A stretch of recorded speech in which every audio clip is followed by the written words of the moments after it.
Hey, hey, hey, welcome to another very exciting episode of the Real Deal podcast on this Wednesday, February 12th, hump day. All right, let's get it.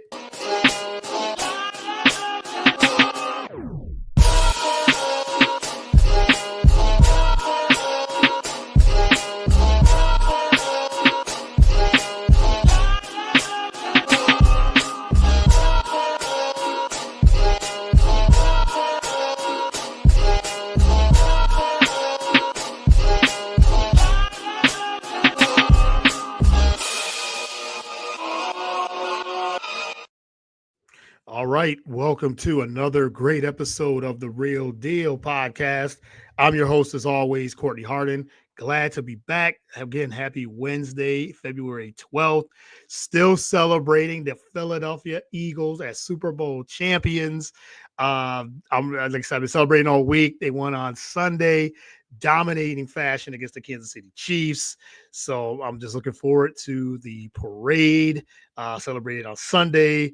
Monday had the day off on Monday, kind of going through work now, so it's getting back into it. But congratulations to the Philadelphia Eagles for their second Super Bowl championship and getting ready for the parade on Broad Street and headed to the Art Museum. So everyone that's out there, hopefully they stay safe and just have a good time and celebrate. I know Philadelphia Eagle fans can get a little nutty, climbing poles and things like that. But I hope everyone enjoys the time and just celebrate with the team as well. But again, your host is always Courtney Harden. You can find the show on all podcast platforms and social podcast and social media platforms where you consume your podcast, whether it's Apple, Spotify. We're also on BS3 Network, BS3TVLive.com, BS3 Network, the Roku channel.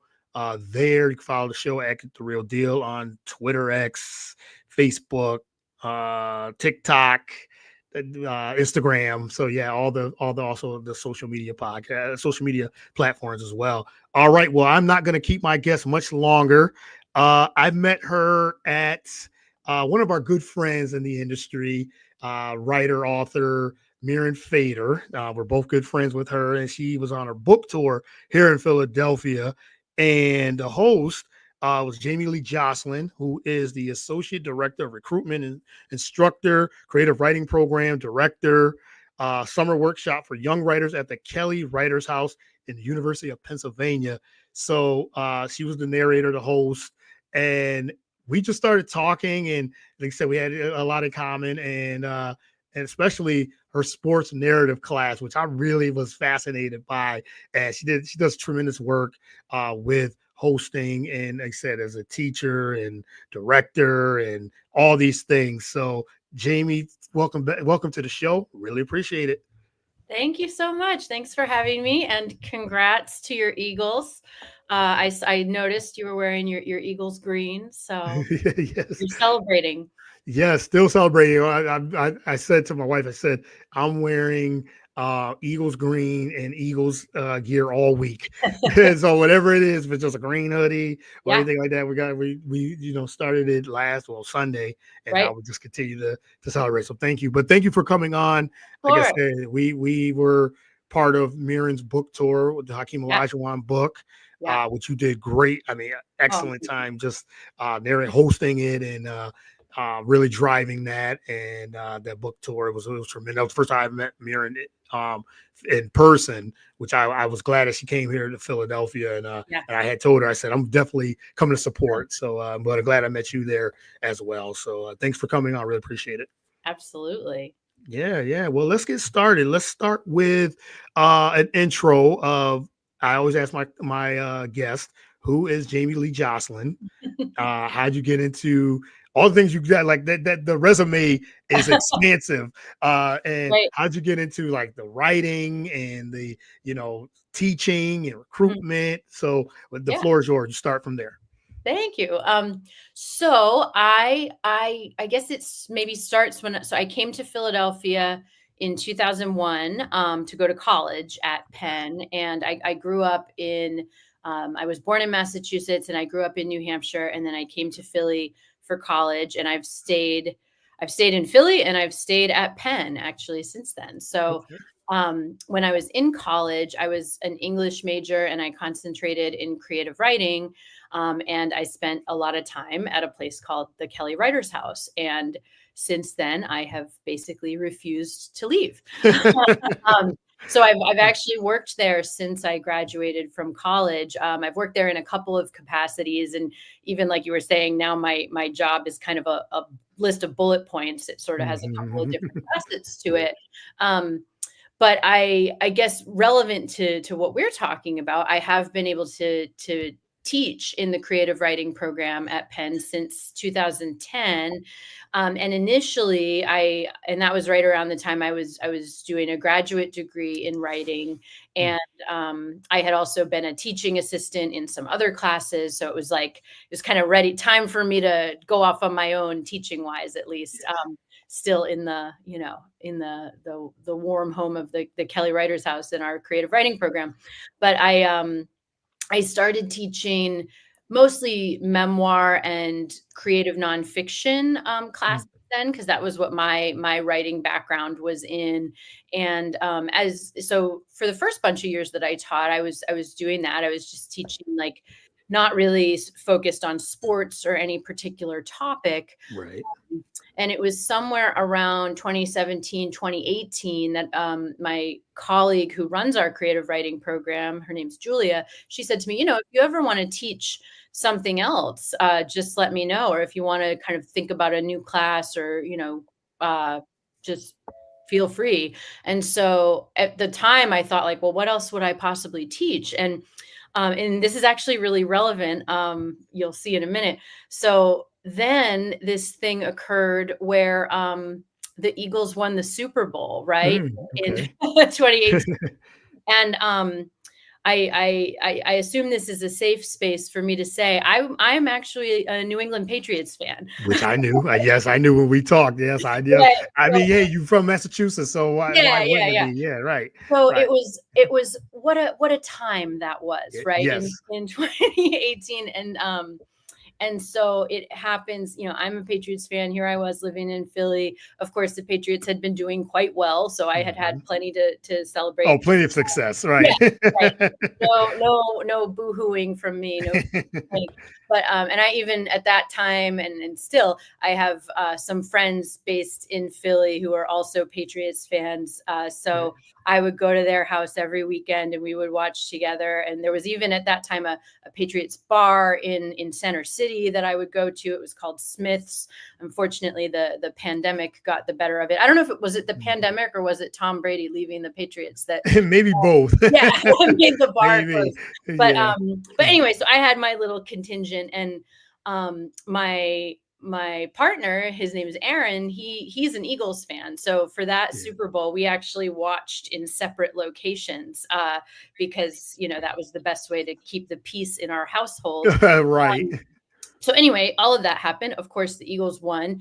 And then I was, one of few Patriots fans in the city of Philadelphia as the Eagles were celebrating their first ever Super Bowl win. And so, like I said, there wasn't really, I had plenty of things to be happy about in terms of that team. So I was more just sort of, it felt like being a fly on a wall in a way, watching the city celebrate and watching all my friends who were so happy and everything. And I live just a couple blocks from Broad Street. So, Mm. you know, observing all of that, even from afar. I did not attend the parade that year. I think I might this year.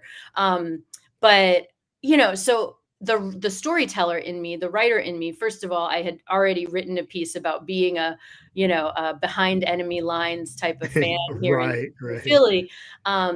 So I was just thinking about that, and I was thinking about what it means for a city when a team wins, and just, and you start to see all those great, like, personal stories that come up, Mhm. for individuals and families, the joy that comes from a championship and all of that. And you learn about certain players. And then, of course, Jason Kelsey got up and did what he did. And Yes. everybody had to applaud that, talk about a storyteller, right? Right. So then suddenly I was like, this could be a class. Like, Mhm. this is a class. And So then I got to thinking and, probably just scribbling down some notes. And then I went back to my colleague, Julia, and said, I think I've got a class that I want to teach. And I think it's called Sports Narratives.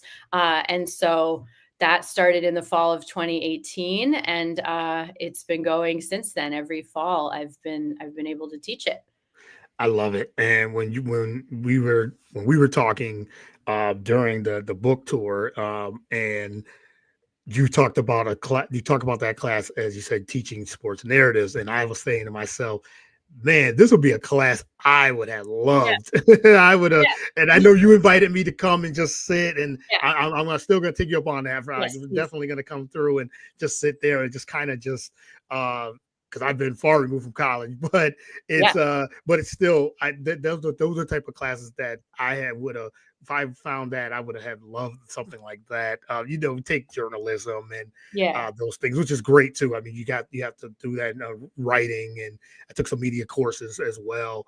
But something that's specific for sports narratives. I mean, sports and narratives that goes hand in hand. So we're going to get into all that Yeah. too. But I want to ask you about uh, long form writing and where it is, as you've been writing for a long time, and the love of writing that you have in journalism. Long form writing is, in some ways it's a lost art or a lost form, or I should say, people just don't. I don't have the time. They're Right. short attention span. They like reels. They love the quick Right. social media reels and things like that, which I think is fine too. But I love the storytelling too, just like you. I love Right. the long storytelling, because I don't think you can get enough from a reel or a 2 minute clip or anything like Mhm. that. But the storytelling itself, long form storytelling, I think is very important. How do you feel about where long form storytelling is and writing is today from where it's been from, like, say, 10, 15 years ago? Yeah, I think I'm not somebody. I don't think it's that productive to do the sort of like get off my lawn, the kids Yeah. today don't do Right. the, Right. so I don't Yeah. I don't do that. Also, then it makes me seem very old. So I I don't want to do that. But I hear what you're saying, and all of us experience this. It's like, gosh, where did my attention span go, right? Yeah. And Yeah. even sometimes if I'm reading a book, a physical book, I have to like I have to hide my phone from Me myself, too. right? Yep. For um, sure. or put it on do not disturb or whatever the case might be. So, I hear what you're saying. I also, on the flip side of that, I love the fact that we're all, I don't really, I'll say we're all storytellers rather than we're all Mm. content creators or something. But like, Yeah. I really appreciate how my students think about, the way to put a story together. And if you're Yeah. gonna, create, whatever it might be, whether it's on Instagram or TikTok or something, and you're gonna create something, you really are trying to think about, what your audience is experiencing, what you want to say, maybe how your point of view or your insight is different from what others are offering out there. So I'm all for that. And I think like even though we see a lot of the shorter form stuff on social media, I would also say that especially with different streaming platforms, things like Netflix and other stuff, we also have more of an opportunity now, for better or for worse, in terms of looking at longer form things, such as Mm. like these limited series or these documentary Yeah. series and Yeah. stuff, like things that didn't really exist, like when I was growing up, like for instance, The Last Dance, right? I mean, how fantastic Hmm. was that? Yeah. Or even the series. I enjoyed the series Cheer, right? It Okay. was Yeah. the documentary series about the competitive cheerleading team from a community college in Texas, and that might have been like, I don't remember how many episodes, but it was like 8 or 10 episodes long, and Yeah. they're an hour each, which so it's not really like a full. It wasn't going to be a series, a show. I think they did do more seasons, but those ones maybe weren't as successful. But like Yeah. the initial bunch of episodes, that could have been edited down to maybe say like a 2-hour documentary or something, but I think Yeah. you would have lost something there, but probably wasn't quite big enough a story to do like an ongoing series, Hmm. things. So, I think that there's just we have more options in terms of these things, at least in terms of the video stuff. And then even with audio stuff, there are podcasts. I'm a big fan of podcasts. Me too. There are audio books, Yep. which I think are great as well. And even for some of the classics, I've been listening to Breaks of the Game, the Halberstam book about basketball. I've Mm, read it before, but I just have it on my Spotify, and I listen to like a chapter or so here or there when I want to, just to kind of remind myself of his story. Um, and then also with actual paper books or Kindle books or whatever, I think I know people who read on their phones. I know people who do like to get away from the screen and go and read. So I'm maybe I'm wrong to be optimistic, but I do think that all this stuff, there are a lot of other options out there for storytelling these days. I like that. I like that perspective too, because it's interesting because my wife, she talks about, when she is on like YouTube or anything like that, she loves the reels, the short term, the minute, and she's right. Like if it catches your attention the first 30 seconds, usually you have it. And we all have that. And then, like I said, I always just like the long form more, Yeah. but I understand where the landscape is with when it comes to that. Like you said, The Last Dance was 6 episodes, um, tremendous. You talk about sports narrative, tremendous narrative of the Chicago Bulls and their championship run. Derek Jeter, he had a docu series where he talked about that. I like the sprint, it was the track and field, Yeah. where that they had that Netflix series. And yes, and there's the binge factor where Yeah. binging. I'm not a big fan of it, but I've done it. I Yeah. always just like that. I'm like very old school. I love a show Yeah. that comes on each week, and I'm anticipating it each week. Right.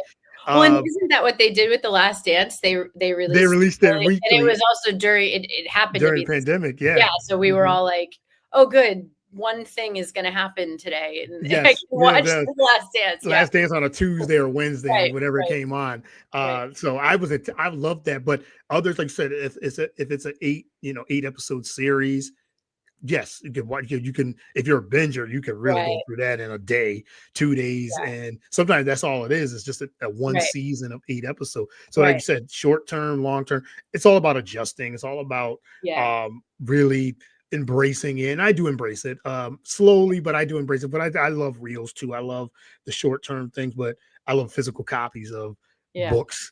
And I like I said, I have a Nook. I have that. I have all that too. Mhm. But like you said, sometimes the screen, you just want that physical copy. You just want to kind Yeah, of flip the pages.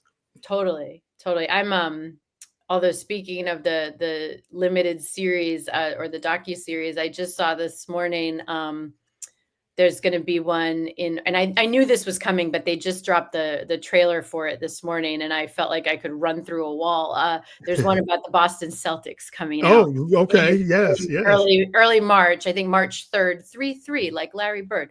Um, yes, for and, sure. it's gonna, yeah, so I'm very excited about that one, and Yeah, yeah. I'm That'd not be really a binger myself. I don't know if they're gonna release it all at once or how they're, mm. probably because it's Max. I feel like that's what they do, but, I like everything in moderation, so I'll do Yes, an episode or 2 at a I'm with you. time, and it'll Mhm. just, like, give me something to look forward to, each day for a little while. Oh, I'm definitely agree with that. I'm like that too. I'll watch one, and like I said, my wife, she said, "Let's watch another. Let's watch another." She's like a binger. I'm like, Yeah, I wanna wait because after that, as soon as you watch, if it's a 6 or 8 episodes, and then you're done, it's like now you're just left with, left yeah. empty. Is But I guess you go on to the next series, limited series, because Right, something like that, yeah. But, yeah, well, yeah, I'm like, I think you and I have a yeah. similar approach to We these do. things. Yes, I agree 100%. Yeah, because Yeah, it's like you watch something. Now, I'm a huge fan of Marvel. And, now that they have the Disney Plus shows, and if especially if it piques my interest, I can go through them. I guess mhm, it just depends on the type of show it is. But then others, we will watch one, and then we'll watch another one maybe later in the week. So I love that yeah, to extend it right. too. But there's something for everyone now. We didn't have this option, Yeah, 15 10 15 15 years ago. We right, didn't really right. have this option. So Yeah, the pandemic kind of changed the mindset to where Yeah. we didn't have anything to watch, but a Right. lot of reruns and things like that. But Totally. now everyone's like is a binger, so it makes total sense. So, Yeah. all right, let's get into. I want to get into sports narratives Yeah. and how that all started. You kind of touched on a Yep. little bit, but how that all started, and what is the sports narrative? Like, what's the key to the teaching of the students, Right. and what do you get? Because, like you said, you I'm assuming you bring up a narrative of something like Right. you said the Eagles winning the Super Bowl. That's Yeah. a narrative. How did they win it? You know, Right. what was the season like? You know, the Mhm. process and things like that. But talk about what sports narrative is. I'm Sure. very excited about this. Yes. So the way the class works is, so it's a creative writing class. Mhm. So the real center of the class is the students in their own writing. So Mhm. the way we break that down is, we look at three primary types of writing, or three genres, you could say. So we start with doing personal essay writing.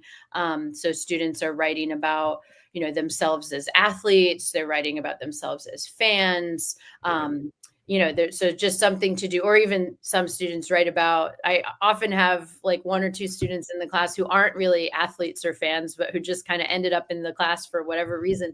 And so they might talk about why they're not into sports or something like that, but just some kind of personal experience that they have that relates to sports. And we read a bunch of stuff relating to that as well. Um, Including like, we used to, I don't have this on the syllabus anymore, but I was just thinking about him because he's the executive producer of the Boston Celtics documentary. We used to read the intro to Bill Simmons' book, the Book of Basketball, Oh because yes. that's about his kind of growing up as a Celtics fan. And Mhm. his dad was a season ticket holder back when season tickets to the Celtics broke down to about $4 a game. Um, so we read that personal essay, which is the intro to his book. We read, my colleagues, actually, Sam Apple and Max Apple, their father and son, actually, they've each written about being a Houston Rockets fan. Ooh. We read a personal essay by a writer named Megan Fulwiler that's about running, that has to do with kind of her going through a health crisis and how running became kind of a, sort of a life affirming act for her during that. So then the students write their own personal stories relating to sports. And then we transition into some fiction writing. So they do some short fiction that's somehow related to sports. So for that, I mean, we look at a short story by the writer Dani Shapiro. She wrote this story that's sort of about like this guy having kind of a midlife crisis, and he's obsessed with his rowing machine. It's a Okay. very dark story. It kind of like lives rent free in my head, that story. Wow. It's called Supernova. You can find it online. And so we read that. We also watched the movie Uncut Gems, the Adam Sandler movie from a handful of years ago. And that also has, and you can see my bias showing here, but that has a cameo by Kevin Garnett in it, and it's kind of centered around sports gambling, sports betting, because Adam Sandler's character is sort of this degenerate named Howard, and that one I love. In part, it's a good story, but what I like about that story in terms of teaching it for the students is, it's it centers around the playoff series in 2012 between the Sixers and the Celtics, that went to 7 games. It was a semifinals, of course it was, because the Sixers, they don't go Yeah, beyond the yeah, they don't go beyond the semifinals. Yeah, the that second was round that and wasn't bounce very out. nice of me to No, say. but hey, that's a hey, take a shot because Yeah. it's true. It's so Right. true.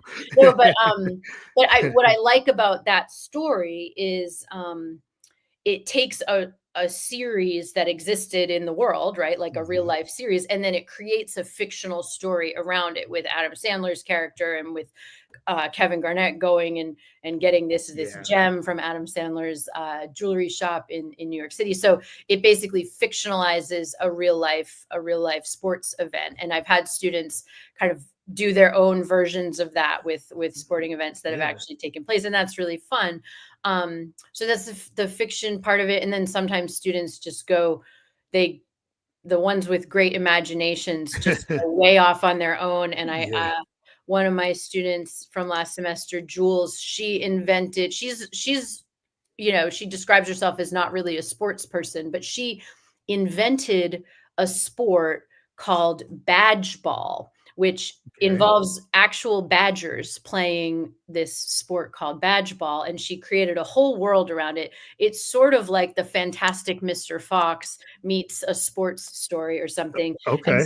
she just like totally went for it and created this incredible world. So everybody watching and listening, remember the word badge ball, because it'll be like a feature film one day. I promise you. Yes, it seemed like it would be. But so anyway, so then there's the fiction stuff, and then we do some sports journalism, where students are maybe writing a feature on a particular athlete. My student Hannah wrote a great piece about one of Penn's women's basketball players this year, and who has a kind of incredible and difficult backstory. Personal backstory. So Hannah did a great profile on her. I've had people, write about other athletes at Penn, or write about, a former coach of theirs or something. And that, of course, the journalism part of the class is where we look at, for instance, Miriam Fader's work, because she's written, Yeah. so many wonderful profiles.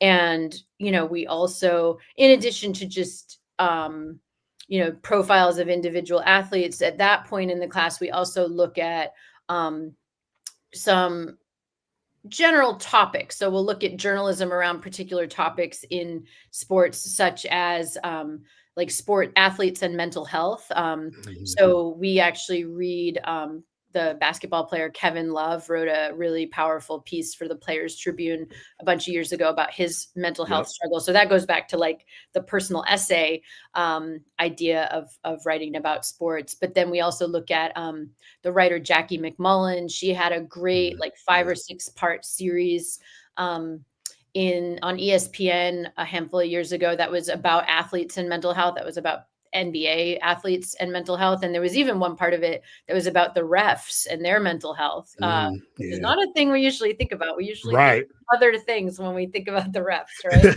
Yes. Um, so Jackie's piece is incredible, and she features Kevin Love, and she features the Morris twins, who've also talked openly about their mental health, and she talks about um some players who've dealt with OCD issues as well.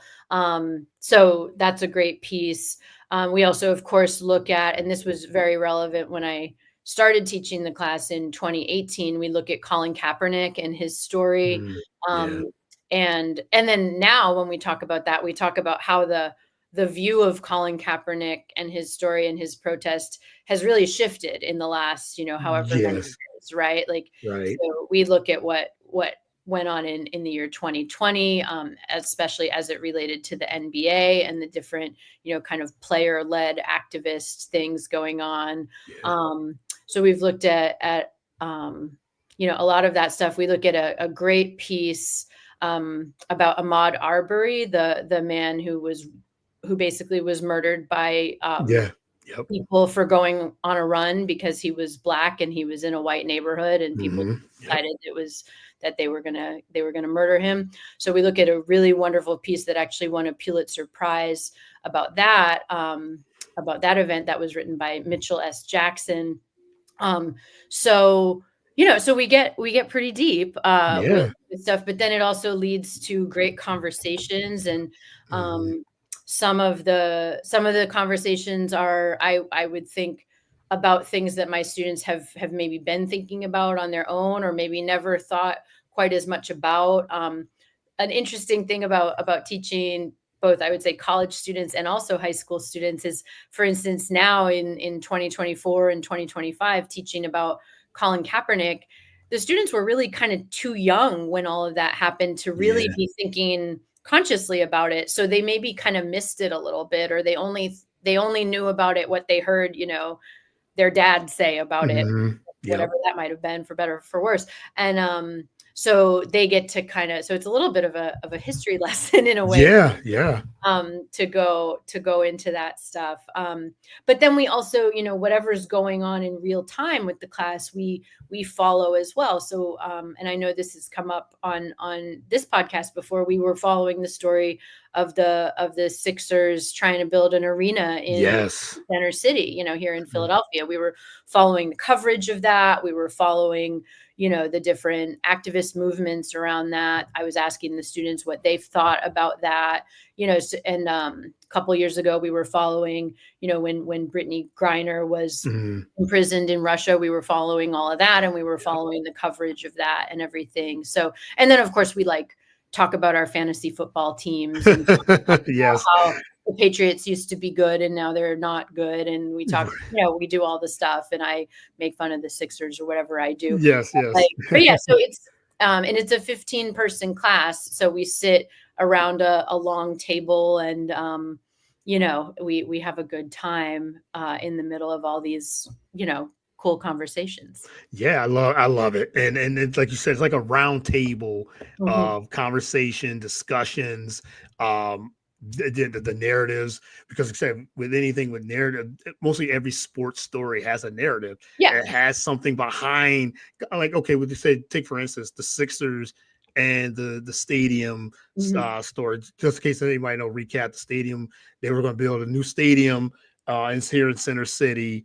They had a deal, and then I'll just take it short. Billionaires got involved. Okay. Billionaires got involved, and there was a lot of different things, Chinatown and everything too. So there's narratives to that, and now it's being gonna we're just gonna get they're just gonna get a new stadium back on Broad Street where Right. they are already sharing the Wells Fargo. We're sharing with the Flyers.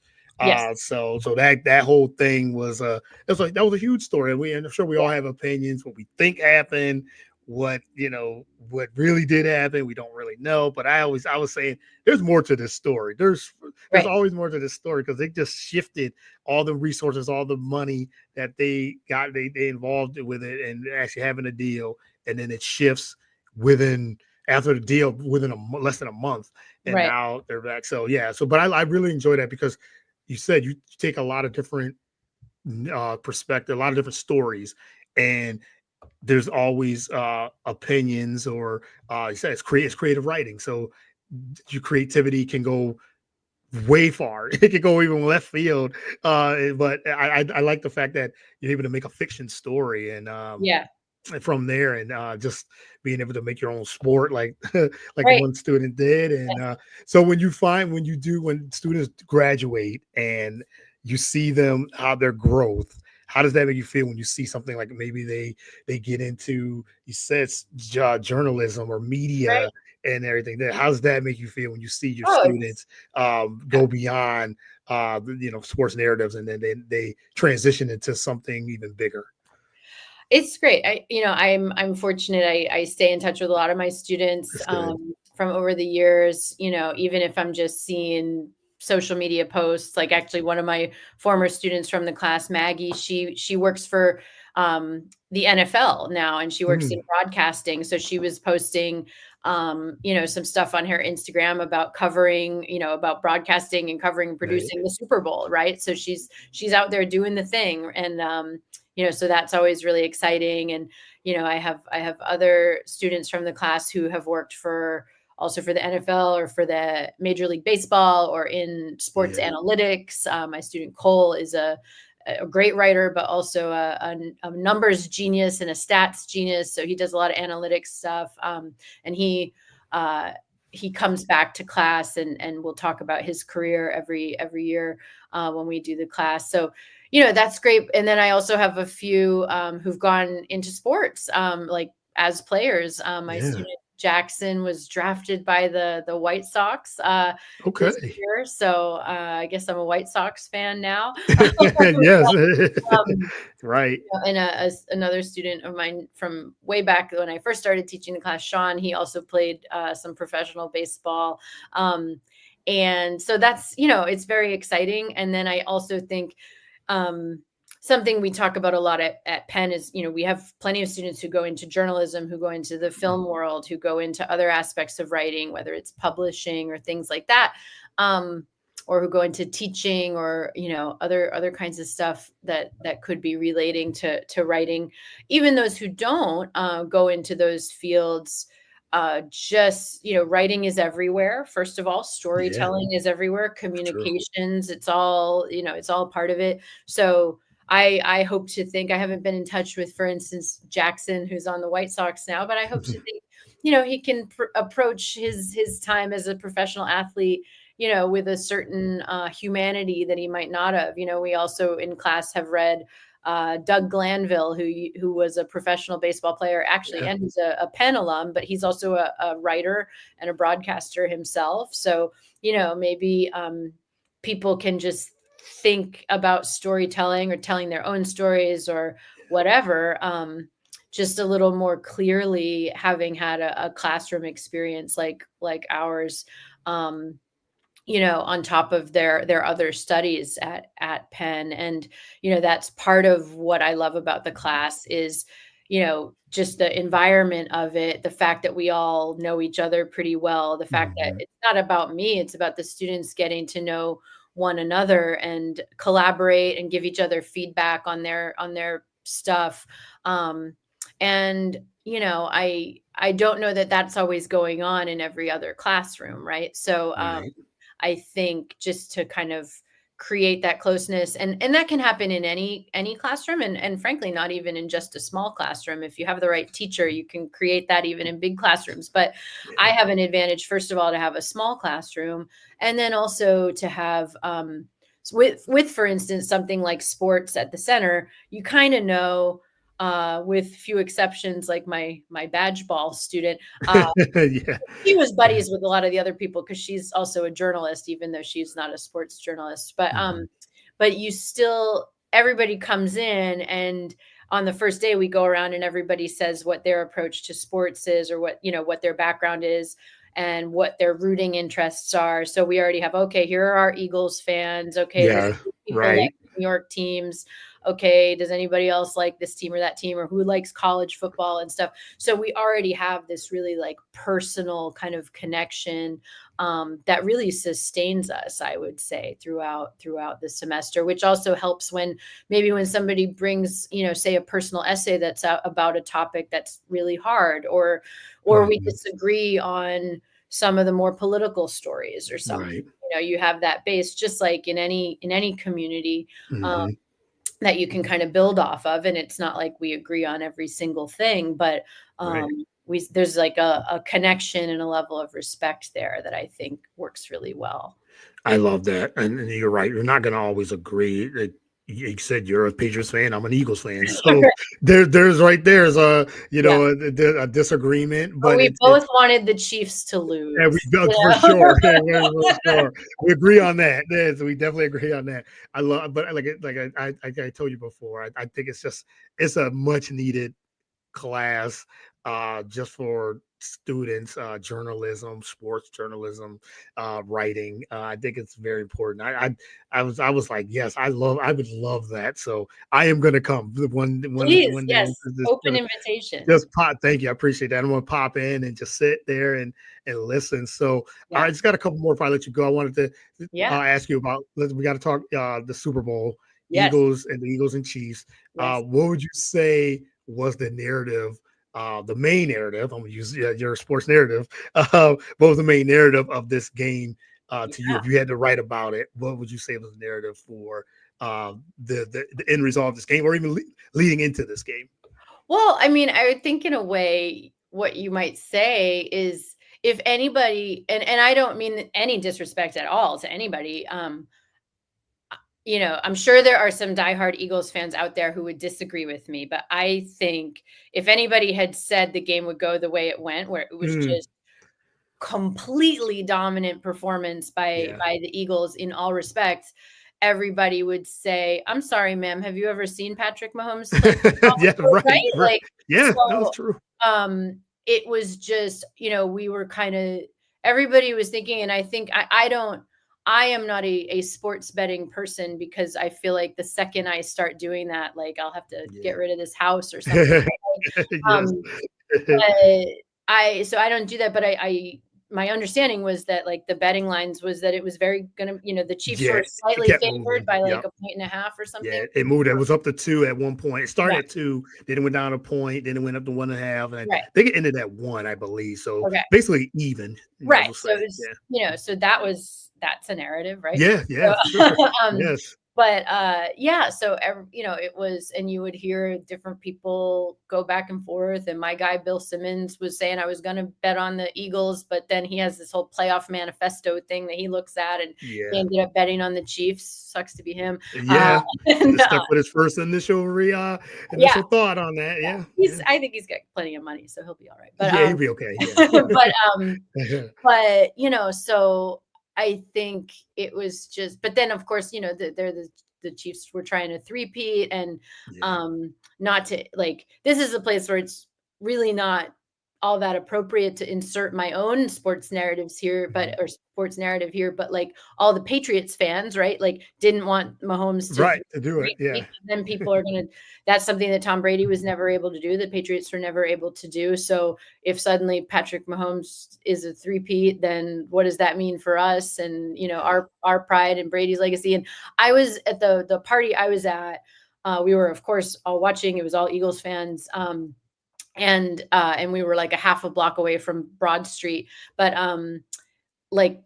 I couldn't really hear the commentators, which was kind of a bummer for me, since my guy was. Yeah, Brady was but that's but yes, was something I heard broadcasting. afterwards, they were saying like Brady was like giddy, because of the Yeah. way it was going, even though he's supposed to be like neutral. I mean, he wasn't like showboating or anything Mhm. like that, but like, um, it it was a good story for him, right? That Yeah. and probably surprising for him, because I imagine, in preparing to call a broadcast like that, you think of what you might say if it's a like Mahomes legacy game, right? Right, Um, right. and so you probably think, and I'm not a sports broadcaster. I think that would be a really hard job, but Mhm. you might write some stuff down or have some notes of like things I like, well crafted things one might say if it becomes kind of a momentous day for either Mhm. team, frankly. Yeah, right. But you have kind of your go-to lines, so that way you can be ready in the moment. And just like journalists start writing their stories before a game ends, right? um, just so they can kind of get it out and get it done Yeah. as quickly as possible. But yeah, so I just think it was really, it was surprising in a way. And um a student of mine who I ran into the other day, she doesn't really watch football very much, but because she's a college student in Philadelphia, she was excited to watch the Eagles and everything. Yeah. And she was like, I was so nervous during the game, and I just kept thinking, and I was like, fair, but also that was probably the least nerve-wracking game a fan of any team could watch. Mhm. Yeah. Right. Even Yeah. though we're all thinking, those of us who have watched a lot of sports are thinking, well, is this like Patrick Mahomes 28-3 moment to bring up that Right. other team Yes. again? But like, and even, people at the party I was at, even when they were up by so much, at halftime Yep. and into the third, people were saying, if anybody can come back, it might It be would, but yes, Patrick Mahomes, Mahomes. right? And Yes. I'm sure a Mhm. lot of other Eagles fans, Yep. I felt that way yeah, for we're sure. thinking that. And Yeah. but yeah, it just never came. But well, I don't know, what was your experience? You were watching, you're an Eagles fan? Yeah, to use the narrative, I think there was a couple, and I agree with the legacy thing with Mahomes. If they would have three-peated, because even heading into this game, it was talking about, well, if Mahomes wins this, where does he land of all-time great? Like he's an all-time great already right now, Yeah, three-time champion, Super Bowl champion. But it's one of those things like, okay, if he gets four, he's in a like a illustrious group like with right, Brady that's won four or more, Brady, Bradshaw, Montana. right, So if he wins that, and they were talking, well, if he wins, is he in the conversation with Tom Brady? And I'm thinking, okay, yes, the narrative would have changed, but now it's changed to the other side now where right, he's 3-2. And they're, I think it's gonna combine. I think they said 40 points of the losses he's had. right, Brady's 3 losses in Super Bowl, It's Right. like 15 total, Right. Yeah. 15 points total. So now they're thinking that's a narrative like, okay, we shouldn't put Mahomes in that bracket yet. Because Right. first plus Brady played for 23, 24 years. Right. Mahomes is in his eighth year, ninth year, something like Yeah. I that. mean, he's So not, I don't even think yeah, he's 30. Right. yeah, So, not even 30. yeah. So I thought that was one of the three-peat was a Right. narrative. I agree with you on. I definitely picked the Eagles to win, not in this fashion, not this Yeah. dominant. Yeah. If you said if anybody was to say, "Oh, we thought this was going to happen," I Right. That want to the like be effective score of the game was 40-6, for 46. the Yeah, to the two garbage cheap time. the two cheap Yeah. touchdowns at the Right. end, the garbage time touchdowns in the end. But it's one of those things you're thinking, wow, the Eagles were really like on. They were they had a game plan. They executed it defensively.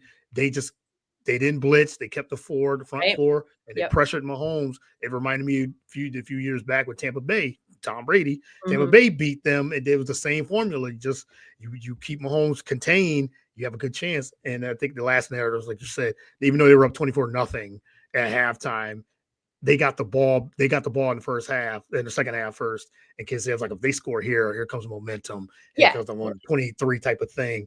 I wasn't satisfied till we got up even big. I said, we got to get this league got to be larger. It's got to be Yes. 30, 34. They got to Yep. And 34. then it was right. And then it was the third quarter, it was 34-0.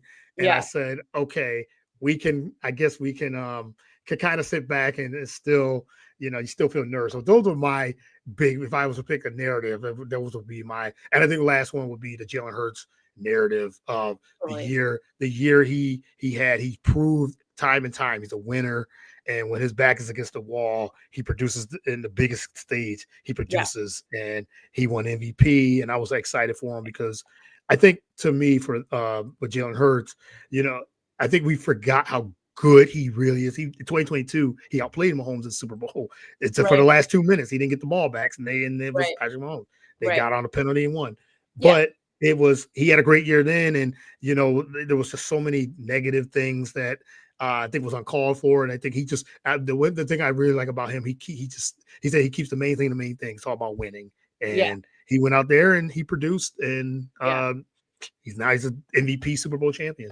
Right. And just like, it's, as someone who's not like specifically an Eagles fan, I mean, Jalen Hurts is as likable as Yeah. an athlete Yes. gets, right? I mean, Mhm. he's so cool, first of all. Yeah. And he's Yeah. like keeps his composure, he's locked in, Yep. he's super humble. Very humble. Yep. Yep. Yeah. And just, works really hard and Yeah. seems and supports his guys, all the things, All right? the things. Yeah. Yeah. He's that type of guy, quarterback. And when the Eagles started winning, when they was 2-2 and they had to buy, and they figured we got to just go through Saquon Barkley. Why not? Yeah. Why not? Yeah. And they went on that 10-game win streak, and Jalen was all about, I don't have to throw for 300, 400, 500 yards. I can, but Right. it wasn't for that. We were winning, riding with Saquon. And then there was the narrative of Jalen Hurts. Can they win with him throwing the football? They proved that. They sure proved Yeah, that yeah. in the Yeah. last 2 weeks. And something I have since heard, or I think Jalen Hurts said this, this sort of leaked, and he didn't really want this to get out there, but that his phone background, I don't know if you Yes. saw, Yeah. was With the confetti. It was the yeah, it was confetti a from 2 years ago. photograph of Mhm. of him walking off the field after losing the Super Bowl. Yes. So it's Mhm. him walking off the field with all the red and yellow Yeah. Confetti. Yeah. confetti. Yeah. Mhm. And that's been his phone background. And I think somebody, like I said, somebody leaked that. Like he didn't say, "This is my phone background. I'm locked I'm gonna in." get revenge. Yeah. Yeah. A thing an Mhm. athlete could do, and I wouldn't actually have a problem with that. Me But no, either. he didn't want that. That was actually just for him, really. And it actually reminded me, I'm also a geek about distance running. Mhm. Um, I'm a runner myself, although not competitive at all. Right. But I follow competitive distance running, and there's a runner named Des Linden who won the Boston Marathon in 2018. And it's rare for an American runner to win a major Oh marathon. yeah. Yeah. But she had come in second in the Boston Marathon previously, maybe more than once, but she had been kind of right there and just hadn't made it happen. But she also had her photograph. She had one of herself losing the Boston Marathon, Mm, basically. So she lost by just like 2 seconds one year, and so she kept a photograph of the woman crossing the line and her a little bit back, and that was her motivating, okay. factor. So that was the thing that kinda got her out the door every day. So as soon as I heard, you have to be a distance running fan, I guess, to, hear Jalen Hurts say that, after winning a Super Bowl, and you're like, "Just like Des Linden," Yes. but, Yes. maybe a few of us thought that, but, Yeah. yeah, I love that idea of just, kind of using the low point as motivation, and then Mhm. getting to hear the story of of the success or the high point. I love, yeah. It was as I said, Eagles fan, a great Super Bowl. Just the now, like I said, we're all gonna celebrate Yeah, yeah. here in the million people Oh, for I the know. parade. All right, last one. 'Cause I know I gotta let you go. I could have talked to Yeah, you for hours. I know, this is Uh, good. it- this is this, but a lot of fun. I love this conversation. But I was gonna ask the future of journalism. Where do you see journalism and writing going for the next 5 years? And my last question is, what does Jamie love to do? You talk about this and I love to do outside of the sports narrative and the Yeah. journalism and writing. So those will be my last two questions for you. Well, to put on my, to look in my crystal ball, Yes, yeah. um, I think, I'm always happy to take as optimistic a view as I can. I mean, I know that, journalism's a tough industry and Yeah. everything, and it's constantly changing. And we have a lot of conversations, up at Penn and up at the Writers House about that. But I think that the good news is, like, places like the one where I get to hang out, we have a lot of people coming in and talking, mentoring, talking with our students all the time about how to position themselves in terms of, how they might break into journalism, how to maybe be flexible in terms of what and how they want to, write or cover certain topics. So it might not look like, it's not going to look like just being um a reporter all the time. You're going to have to maybe Yeah. have some audio production, like, skills. You're going to have to maybe know how to do video content. You're going to have to, Mhm. um just be able to write in all different modes and stuff, however it might happen. But you can do that, right? And as Yeah. long as you're strategic about that, you can kind of make yourself useful, right? In a different, in, a job somewhere. So I think that, and I, like I was saying before, storytelling is everywhere. It's gonna continue to change. It's gonna continue to look different. So it doesn't necessarily have to be writing full length articles for a particular paper, Yeah. every single day. It might be, in the social media world. It might be something people are doing in their spare time. They might have a day job and be working on writing in the evenings, or on the weekends or something. Um, it could be freelancing. It could be, writing about other people's writing. It could be, Mm, all yeah. these different kinds of things. So I think, part of doing it is you just have to be creative about how and when you do it and how you Mhm. position yourself in it.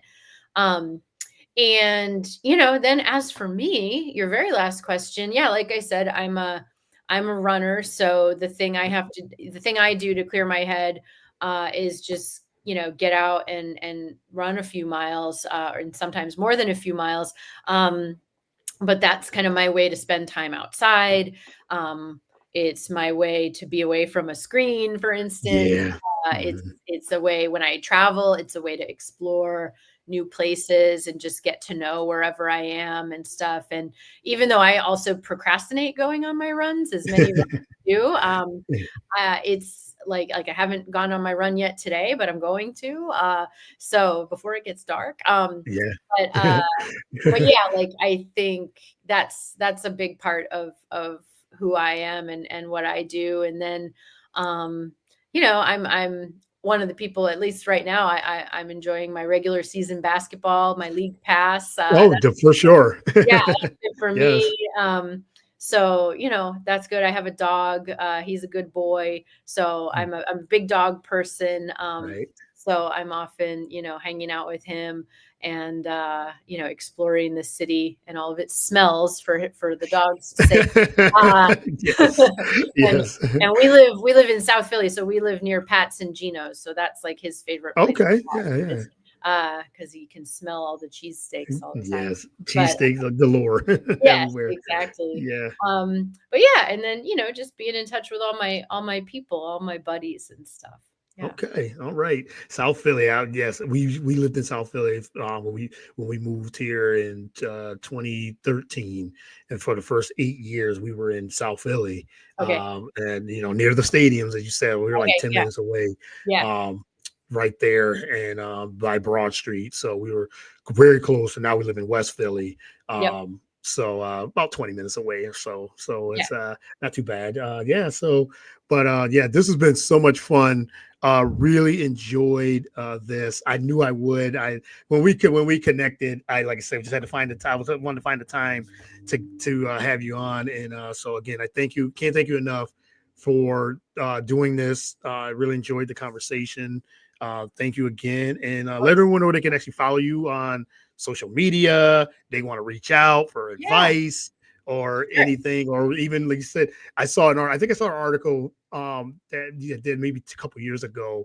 They profiled or they featured you, and then you were talking about you get a lot of emails, probably writing samples I and do.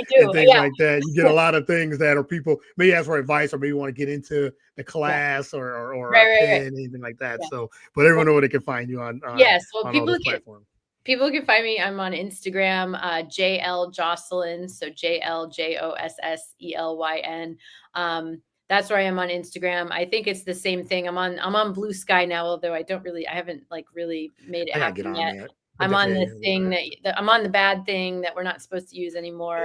yeah. But also JL Jocelyn. So, you can find me. And also, yes, my email address is very, very findable. You're welcome to get in touch that way as well.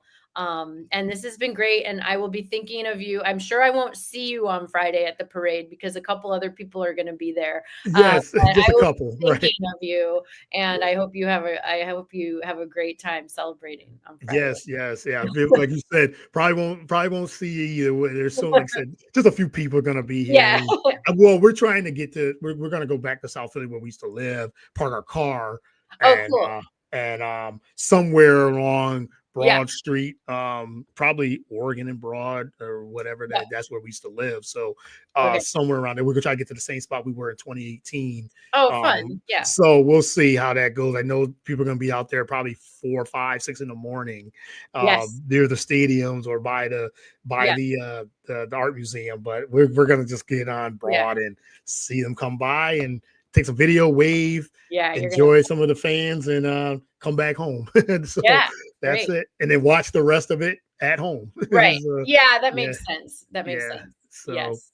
but again, I really enjoyed this. Thank you again. I have some clips up on Instagram. I got to get on Blue Sky. That's the only one people have been pushing me to get on Blue Sky, and I've been procrastinating Yeah. jumping on. Yeah. I said, let me just sign up and start following everyone from journalism and media and things like Right. that. So yes, but Yeah. again, I can't thank you enough. Thank you again, and enjoy the rest of your week and weekend. Thank you. Thank All you right. again. All right. Oh, you guys have a good one. Thanks everyone that tuned in, and really appreciate it. And until next time, everyone have a safe and rest of the week. And as always, God bless.